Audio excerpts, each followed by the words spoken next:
Hari itu, tanggal 16 November 1667, penandatanganan perjanjian Bongaya antara VOC dan Kerajaan Goa mengakhiri Perang Makassar. Saat itu, penguasa tertinggi Kerajaan Goa Talo, Sultan Hasanuddin yang gigih melawan Kompani Belanda berhasil ditaklukkan. Simbol kekuasaannya yakni Benteng Sumbaopu dikuasai dan kemudian dihancurkan.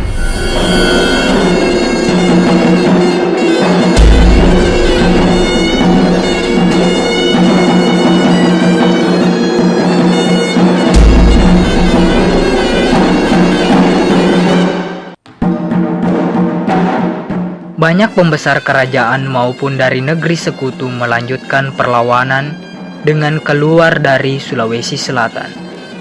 Di pihak lain, jiwa pengembaraan, petualangan, spirit dagang orang-orang Bugis dan Makassar juga menghantarkan mereka ke negeri-negeri yang jauh. Kekalahan Makassar melawan VOC ini menandai akhirnya otonomi kekuasaan dan sekaligus hegemoni Kerajaan Goa atas wilayah yang begitu luas di Nusantara. Akibat dari kekalahan dalam Perang Makassar, setidaknya ada beberapa menjadi pilihan bagi orang-orang Bugis Makassar, yakni pertama, tinggal di Makassar menjalani kehidupan di bawah kekuasaan VOC. 2. Lari dan bersembunyi dalam dirinya pada aliran tarikat di pedalaman negeri Bugis Makassar. 3. Meninggalkan Sulawesi Selatan dan berdiaspora ke berbagai daerah di belahan Nusantara di barat dan di timur. Cerita bermula dari di akhir Perang Makassar yang dikenang heroik. Sebuah perang yang dikenal sangat dramatis dan penuh emosi oleh kedua belah pihak.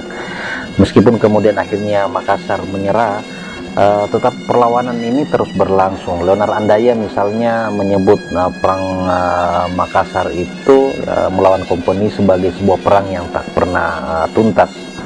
Perang dilanjutkan, tidak terus berlanjut baik di Sulawesi Selatan maupun di tempat-tempat lain di wilayah Indonesia. Kemudian Anthony Ritze sendiri menyebutnya sebagai perang yang paling berat dan paling sengit yang pernah dijalani oleh Kompani. Dan cerita heroisme perang ini digambarkan cukup romantis oleh kedua belah pihak. Dalam misalnya di pihak Makassar, Enci Amin dalam syair Perang Makassar itu memperlihatkan bagaimana heroisme di dalam perang itu sendiri.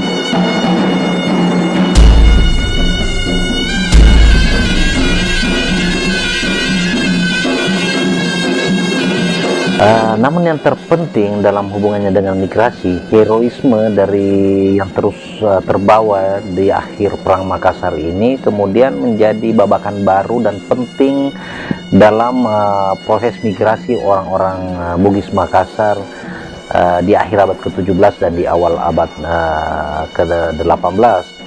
Tidak saja dalam jumlahnya ya secara kualitatif cukup besar, tetapi maknanya di dalam terbangunnya sumbu-sumbu kekuasaan orang-orang Bugis dan Makassar di negeri-negeri tujuan, khususnya dalam konteks ini di wilayah semenanjung Malaysia, pantai barat, pantai timur Sumatera, dan pantai barat wilayah di pantai barat Kalimantan.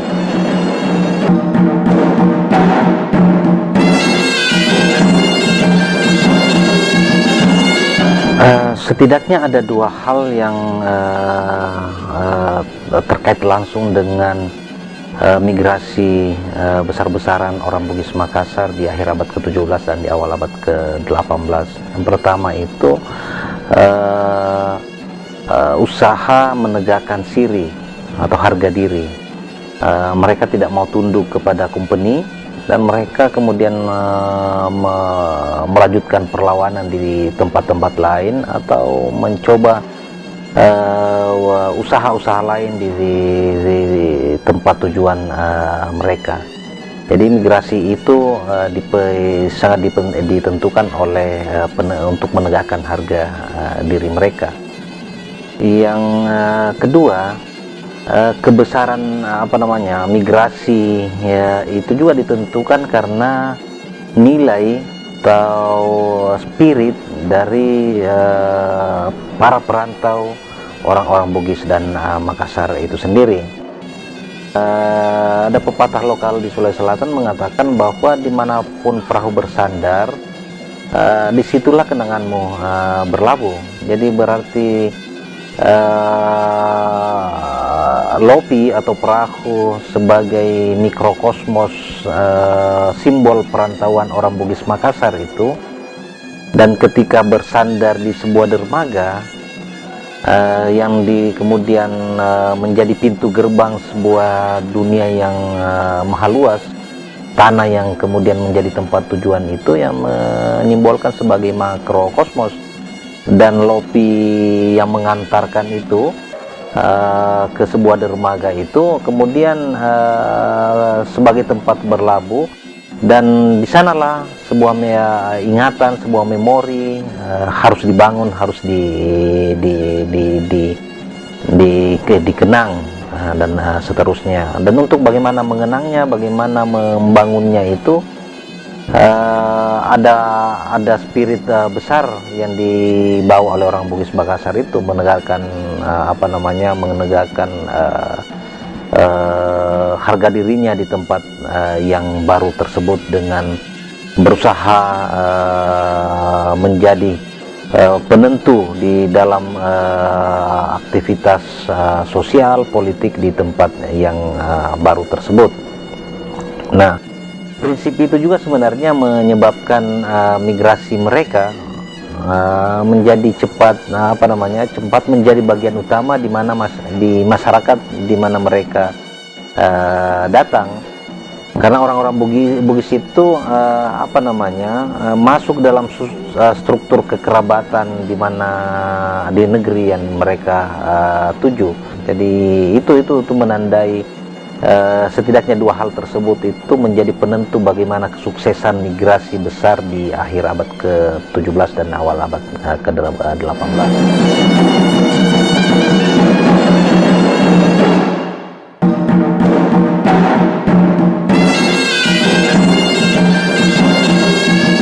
Kehadiran orang Bugis, orang Makassar itu di Semenanjung dan di pantai barat, termasuk pantai barat Kalimantan itu tercatat dalam naskah-naskah di lokal yang kita bisa catat. Misalnya Salah Sila Melayu dan Bugis, Tufat Al-Nafis, Hikayat Negeri Johor misalnya, Sejarah Riau Lingga, kemudian Hikayat Siak, Syair Kampung Gelam Terbakar, Syair Dagang Berjual Beli, Surat Komunitas Bugis kepada Mayor Farquhar, ataupun dalam catatan-catatan atau hasil penelitian dari ilmuwan khususnya yang terkait dengan sejarah di kawasan tersebut.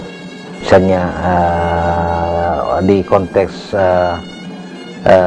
Semenanjung itu misalnya dilakukan oleh Andaya, catatan Raja Ali Haji, Joginder Singh, dan di belahan Nusantara yang lain aktivitas migrasi orang Bugis Makassar itu misalnya dicatat oleh Leriza di kawasan timur Indonesia.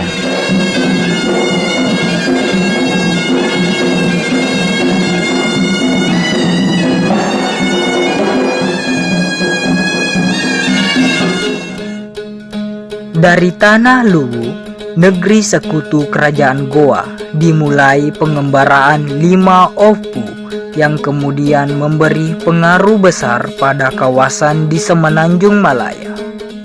Salah seorang keturunan bangsawan tinggi kerajaan Luwu yaitu Opu Tendriborong Daeng Rileke atau Rilaga bersama anak-anaknya meninggalkan tanah leluhurnya di Sulawesi Selatan.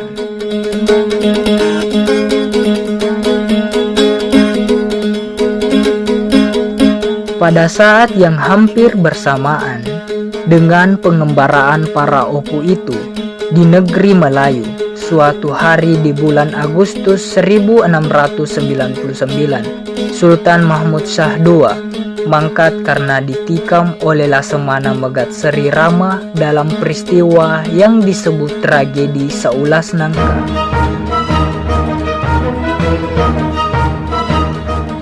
Karena Sultan Mahmud II tidak memiliki keturunan, Bendahara Tun Abdul Jalil dinobatkan menjadi Sultan Johor Riau.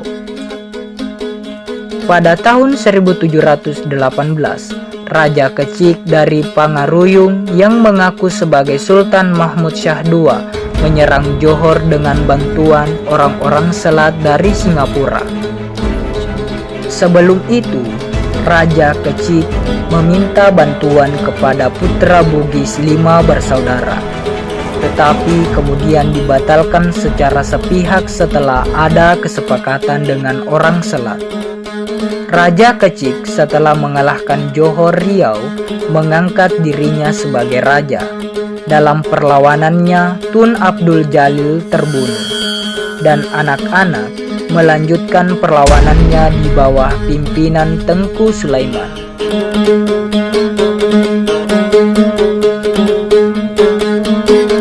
Akhirnya, keturunan Sultan Abdul Jalil Shah IV meminta bantuan Opu 5 bersaudara untuk melawan Raja Kecik. Kesepakatan kedua pihak dilakukan di Istana Sayap di Hulu Riau. Salah satu potongan permohonan ke para Opu berbunyi, "Hai Raja Bugis, jikalau sungguh Tuan hamba berani, tutupkanlah kemaluan beta anak beranak, adik beradik, maka apabila tertutup kemaluan beta semua, maka relalah beta menjadi hamba Raja Bugis. Jika hendak disuruh jadi penanak nasi raja, sekalipun relalah beta." Tapi setelah berhasil mengalahkan Raja Kecik dan mengembalikan kekuasaan, para Opu ini bukannya menduduki takhta tertinggi kerajaan, tetapi hanya mengambil kedudukan sebagai raja muda di beberapa kesultanan di Semenanjung Melayu.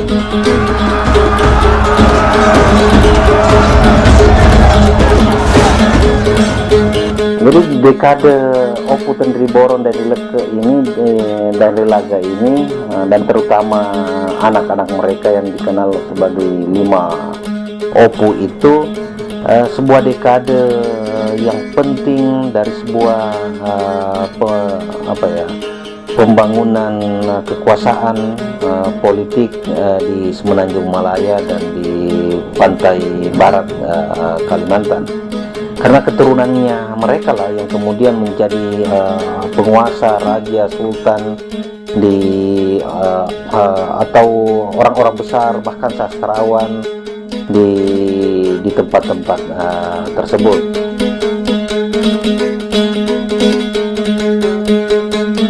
Tetapi kita bisa melihat bahwa kekuasaan itu bisa terbina cukup panjang, terutama karena darah orang-orang Bugis dan Makassar ini memberi darah secara langsung bagi pelanjut di istana-istana di Semenanjung Malaya maupun di wilayah bagian barat Kalimantan. Kita bisa melihat 3 pernikahan Opu Daen Parani misalnya. Pernikahannya dengan Tengku Tengah, putri dari Sultan Abdul Jalil, adik Sultan Sulaiman itu, kemudian keturunannya menjadi penguasa atau raja-raja di Johor. Kemudian perkawinannya dengan saudari dari Sultan Kedah itu, kemudian keturunannya menjadi Sultan Kedah. Kemudian pernikahannya dengan putri Nakhoda Alang dari Siantang itu, kemudian yang melahirkan Opu Daeng Kemboja. Keturunannya menjadi raja-raja di Selangor. Opu Daimarewa misalnya yang menikahi kemudian Cut Ayu putri dari Tumenggung Johor itu kemudian keturunannya menjadi raja-raja di Semenanjung Melayu juga. Kemudian Opu Daeng Cela yang menikah dengan Tengku Manda, adik dari Sultan Sulaiman, itu kemudian menjadi raja dan sultan di Selangor. Kemudian dua Opu yang kemudian menyeberang ke Kalimantan bagian barat, Opu Daeng Kemase misalnya, itu menikah dengan Raden Tengah, adik dari Sultan Sambas, yang kemudian keturunannya juga menjadi raja-raja di Sultan Sambas. Dan kemudian terutama dalam cerita ini Opu Daeng Menambong itu kemudian menikahi Putri Kesumba, keturunan langsung putri dari Sultan Muhammad Zainuddin, Sultan Matan Sukadana di Kalimantan Barat, yang kemudian keturunannya menjadi sultan-sultan di Mempawah dan juga memberi darah bagi Kesultanan Pontianak. Kemudian kita bisa melihat perkawinan para Opu itu, tapi tidak itu saja sebenarnya. Para bangsawan lain di luar Opu, 5 Opu ini, pembesar-pembesar pasukannya juga menikah dengan para bangsawan di tempat-tempat tersebut.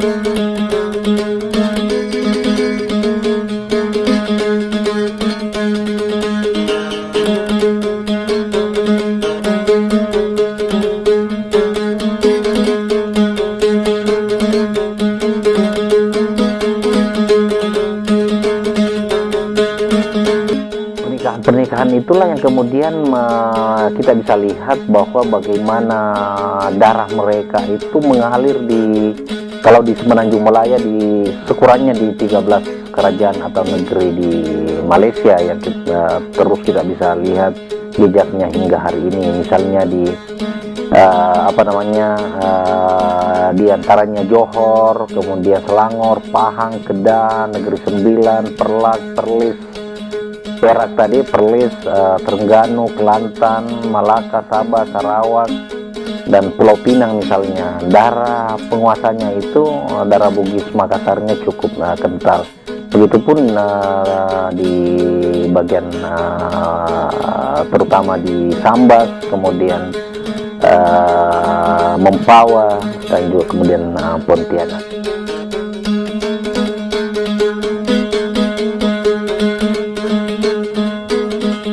Dua orang dari 5 Opu itu setelah berjaya di Semenanjung Malaya bergerak menuju ke pesisir barat Pulau Kalimantan.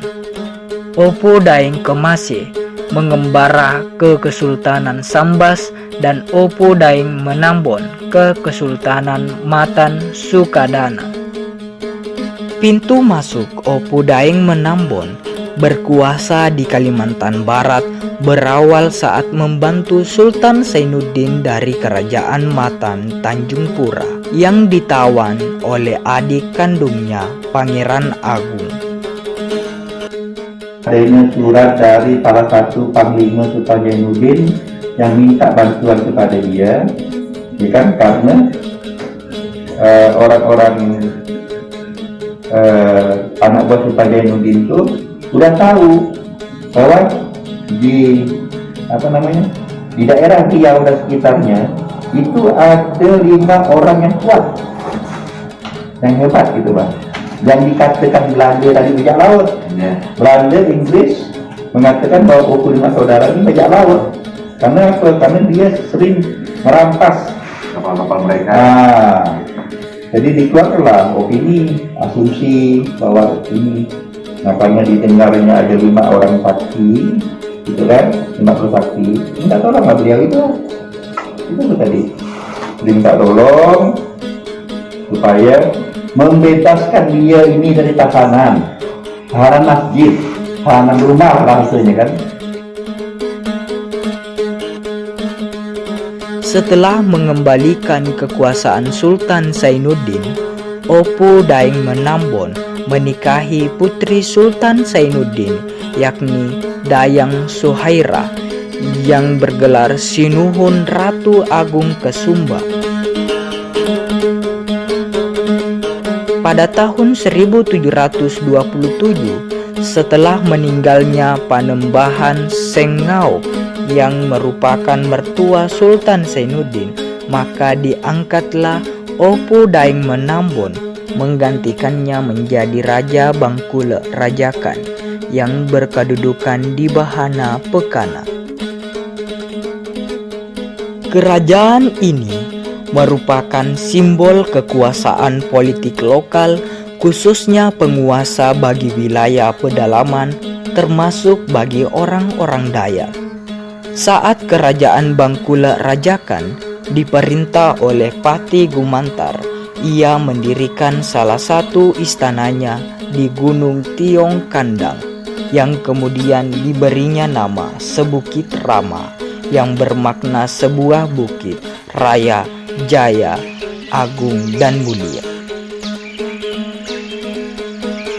Kedudukan Pati Gumantar dilanjutkan oleh putranya Pati Nyabakan, kemudian digantikan oleh anaknya yang terkenal dengan nama Panembahan Sengau yang berkedudukan di Sengau jauh ke hulu dari Sebukit Rama.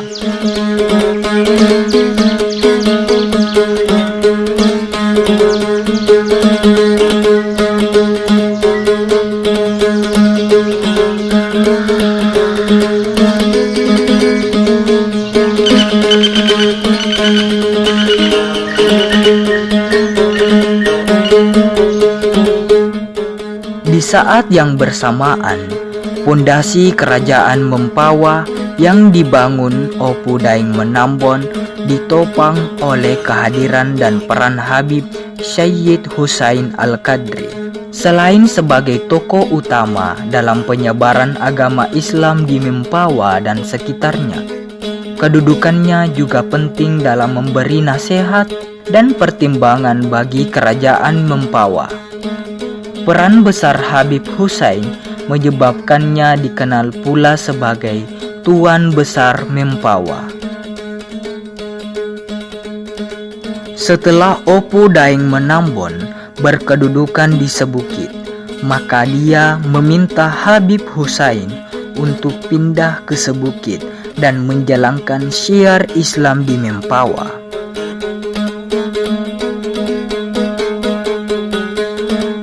Opu Daeng Menambon menyiapkan rumah tinggal dan langgar untuk Habib Hussein di hilir Sebukit, di tepi sungai yang kemudian dikenal dengan nama Galaherang, yang berarti tempat menambatkan perahu.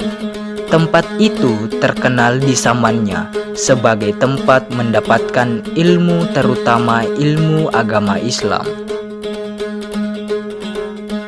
Habib Hussein Al-Qadri kemudian menikahkan putranya Syarif Abdurrahman Al-Qadri dengan putri Opu Daeng Menambon, Utin Chandramidi. Syarif Abdurrahman Al-Qadri inilah yang kemudian mendirikan Kesultanan Pontianak.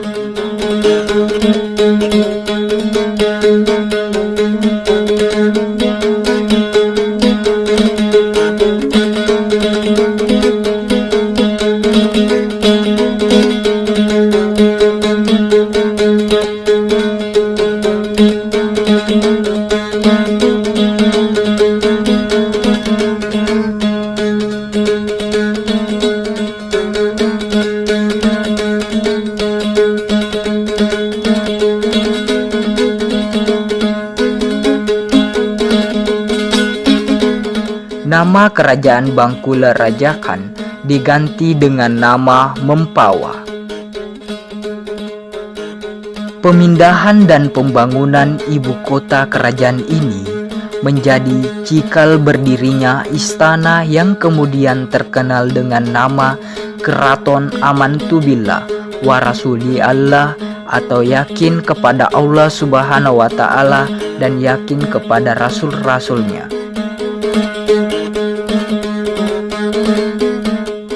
Kekuatan Adijaya ini sama dengan kekuatan Riau, karena pada masa dia inilah Belanda ini nak menguasai kan. Maka itu ada yang namanya anak pangeran anak Daeng Ngarewa, kemudian ada anak yang namanya Daeng Perani, itu sakti-sakti semua. Nah, Daeng Perani itu anak yang paling kuat itu namanya Daeng Kebojang. Dia dengan 5.000 pasukannya dia membakar Singapura, ya kan? Nah, kemudian anak Daeng Marewa, ya kan? Yang namanya, nggak salah saya, Raja Haji Fisabilillah. Nah, juga kemudian Raja Haji yang namanya berbuku nih, Ali Haji. Jadi kuat tuh Raja Haji Fisabilillah itu seangkatan. Makanya kalau Raja Haji Fisabilillah itu dikepung Belanda, dia lari ke Mempawah, ke Tepung. Nah, makanya Belanda itu mau menguasai Mempawah dengan alasan bahwa Adijaya ini menemporan, membantu Raja Haji Fisabilillah. Kenapa Belanda mengambil Mempawah? Karena zaman Penemuan Adijaya, pelabuhan Mempawah itu sangat bagus, sangat kuat, sangat maju. Maka dengan dari itulah dia mencoba untuk membujuk Sultan Abdul Rahman melalui anak-anaknya itu, Harun Hussein dengan Syarif Qasim untuk merebut Mempawah. Kan itu logikanya. Makanya dulu musuh Penemuan Adijaya itu dua. Pertama Cina yang mau memerdekakan dirinya. Nah, kedua Belanda. Kemudian yang ketiga yang nongkreng ini Pontianak. Jadi musuhnya berat nih.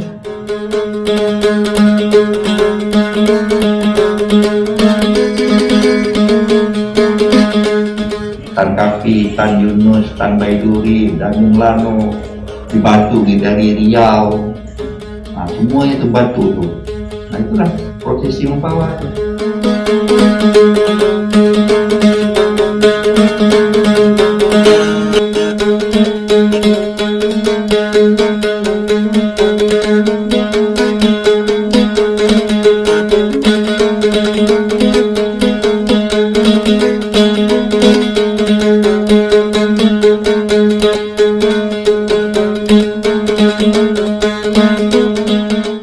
Dengan adanya kerajaan, nanti adanya Kabupaten Mempawah, adanya Bupati Mempawah, adanya Kapolres dan di Mempawah.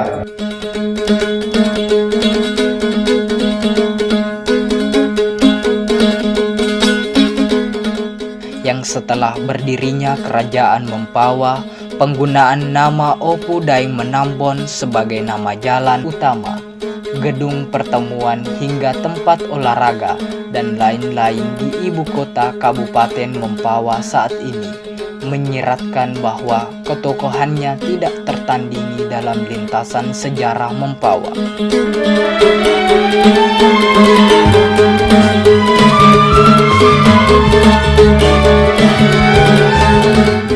Jejak perjalanan Opu Daeng Menambon bisa ditelusuri dengan napak tilas saat mengunjungi makamnya yang terletak di Mempawah Hilir.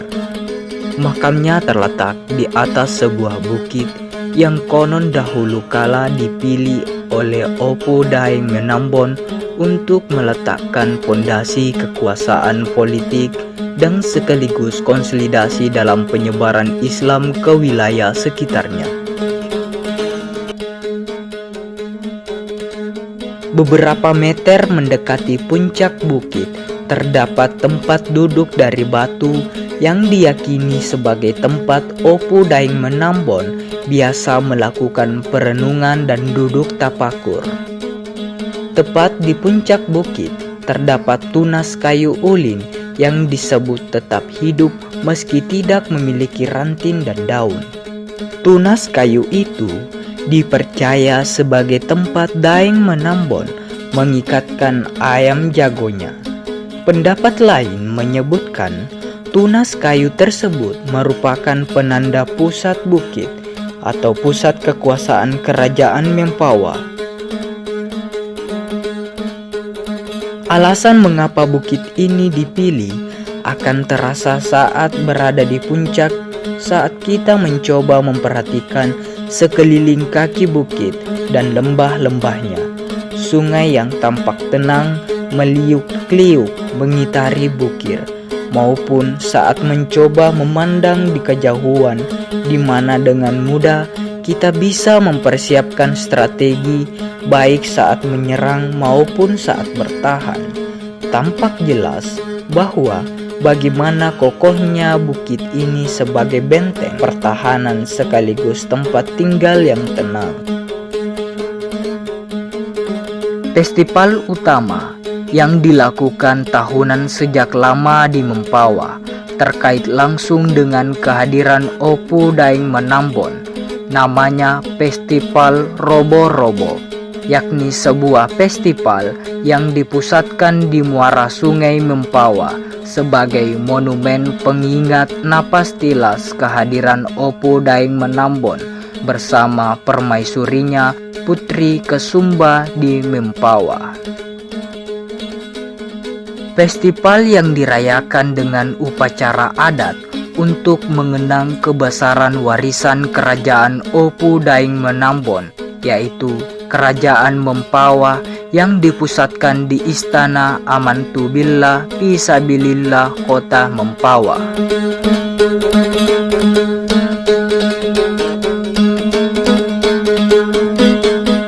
Kita bisa melihat bahwa migrasi orang Bugis dan petualangan Opu Daeng Menambon itu memiliki beberapa makna. Setidaknya pertama, semangat migrasi orang Bugis dan Makassar itu yang kemudian secara umum di tanah Bugis dikenal sebagai, dalam istilah lokalnya itu Maleke Dapureng. Maleke artinya membawa pergi, memindahkan tempat. Dapureng itu dari kata dapo atau tungku masak, dapur. Jadi Maleke Dapureng artinya ya itu kira-kira ia sudah pindah ke tempat tinggal dan hidup di tempat yang baru. Karena biasanya alat memasak yang untuk makan hidup sehari-hari dipindahkan dan sudah menjadi orang tempatan di tempat yang lain. Berarti tungku masaknya, dapurnya, peralatan masaknya itu sudah dibawa pergi. Itu menandakan bahwa mereka pergi untuk merantau dan menjadi orang-orang tempatan, orang-orang yang akan hidup untuk waktu yang panjang ke depannya. Nah, terkait Opu Daeng Menambon dan 5 Opu yang kemudian sangat sukses dalam proses bagian migrasi orang Bugis Makassar itu, kita bisa melihat bahwa kesuksesannya itu terutama karena mereka punya kelihayan ya dalam membangun, memperluas, menjalin dan mempertahankan kekuasaan politiknya itu dengan di pihak lain mencoba menata aktivitas kehidupan sosial, kebudayaan di masing-masing kerajaan yang ditempatinya atau yang ditujunya, atau di mana mereka kemudian hidup dan mengambil peran di tempat-tempat tersebut. Tetapi kita bisa lihat juga Opu Daeng Menambon maupun saudara-saudaranya itu kemudian sukses di beberapa tempat yang dalam cerita ini karena mereka memiliki kemampuan internal dan dalam mengonsolidasi segala potensi yang ada.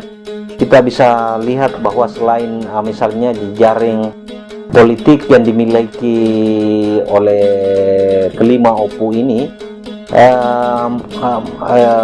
dengan terus menjaganya juga selalu keterhubungan sumbu kekuasaan ini tetap dijaga dan dikendalikan oleh 5 Opu bersaudara itu. Nah, itu bisanya dalam kasus Opu Daeng Menambon. Ketika dia membantu Sultan yang dilengserkan di Matan Sukadana, Opu Daeng Menambon itu juga dibantu oleh pasukan dari saudara-saudaranya yang lain, dan itu kemudian menjadi modal besar bagaimana kekuasaan di masing-masing di tempat-tempat mereka semua itu tetap terjaga hingga waktu yang cukup lama.